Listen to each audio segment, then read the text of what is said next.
মোৰ লগত যোগাযোগ কৰিলে মই ডক্টৰৰ লগত যোগাযোগ কৰি মই কম পইচাত অপাৰেশ্যন বা যিকোনো বেমাৰৰ। Welcome back to my second channel shohidul blog. মই ইয়াত এতিয়া আছোঁ নীলামগড়ত, এইটো জাউকটা বজাৰত নীলামগড়, এইটো ঘৰত আছোঁ। আজিৰ ভিডিঅ'টো কেৱল দুখীয়া মানুহৰ কাৰণে, যিসকলে ডাঙৰ ডাঙৰ ৰোগত ভুগি আছে, সেই ভাল ডাক্তৰ দেখাব পৰা নাই, ভাল মেডিকেলত যাব পৰা নাই, টকা পইচাৰ অভাৱত, সেইসকল ব্যক্তিয়ে আজিৰ ভিডিঅ'টো চাই থাকক। আহক আমি আজিৰ ভিডিঅ'টো আৰম্ভ কৰোঁ। তো এতিয়া লৈ যাম সেইজন ফাৰ্মাচী দোকানত। তো আহক মোৰ লগত থাকক। এতিয়া গৈ আছোঁ। দোস্তসকল, কেতিয়াও ডাঙৰ মানুহৰ লগত কথা কোৱা নাই, আজি ক'ব পাৰিম নে নাই নাজানো। assalamualaikum। ফাৰ্মাচীত আহিছোঁ যদি আগতে ঔষধকেইটা ভালদৰে দেখুৱাই দিওঁ। ছাৰ, আপোনাৰ খবৰ চবৰ ভাল? ভাল। মই বহুত কেইদিন ধৰি ভাবি আছোঁ আপোনাৰ লগত লগ কৰিম। বহক বহক বহক। আপোনাৰ লগত লগ কৰাৰ উদ্দেশ্যটো মোৰ হ'ল দুখীয়া মানুহ। কিছুমান দুখীয়া মানুহ মই এনেকুৱা দেখা পাইছোঁ, টকাৰ অভাৱত ঘৰতেই মৃত্যু মুখত পৰিব লগা হয়। মই শুনা পাইছোঁ আপুনি সেই দুখীয়াসকলক নিজে মেডিকেলত লৈ যায় আৰু অতি কম খৰচতেই ঘূৰাই আনিব পাৰে।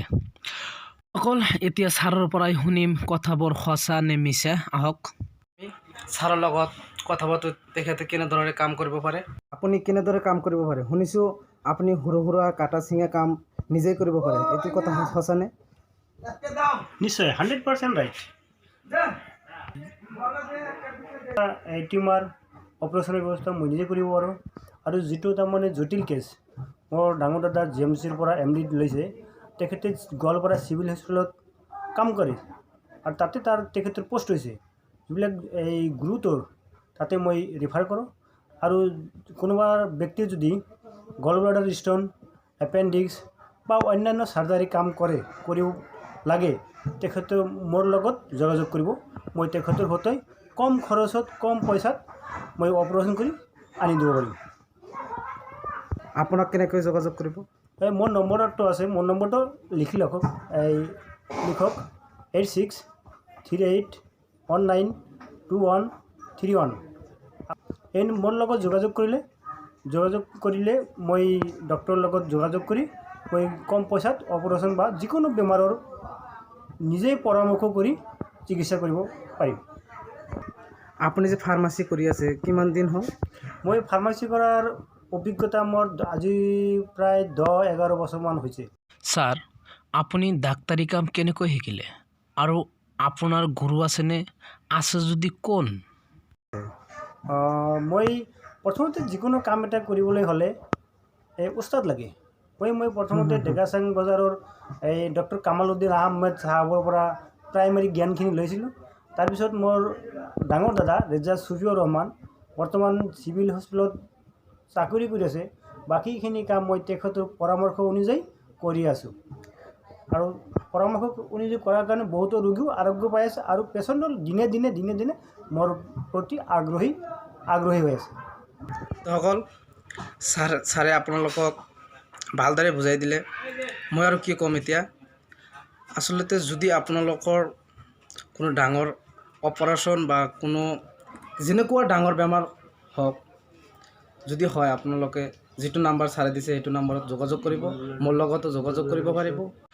দোস্তসকল, সৰু মানুহ হৈ ডাঙৰ মানুহৰ লগত কথা ক'লোঁ, ইণ্টাৰভিউ লোৱাৰ নিচিনা।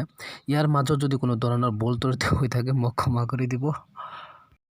দোস্তসকল, এইটো ফাৰ্মাচী আচলতে জাউকটা দিয়া নতুন বজাৰত। এইটো ফাৰ্মাচীৰ নাম হ'ল বাবুদয় এলোপেথিক মেডিকেল ষ্ট'ৰ।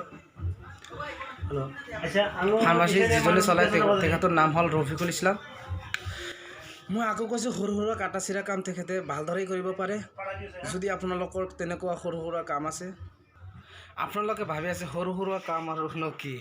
সৰু সুৰা কাম যেনে যে টিউমাৰ চিমাৰ হয় আৰু কটা চিঙা বা কাটি যায় আৰু তেনেকুৱা চিলাই তিলাই ভালদৰে কৰিব পাৰে।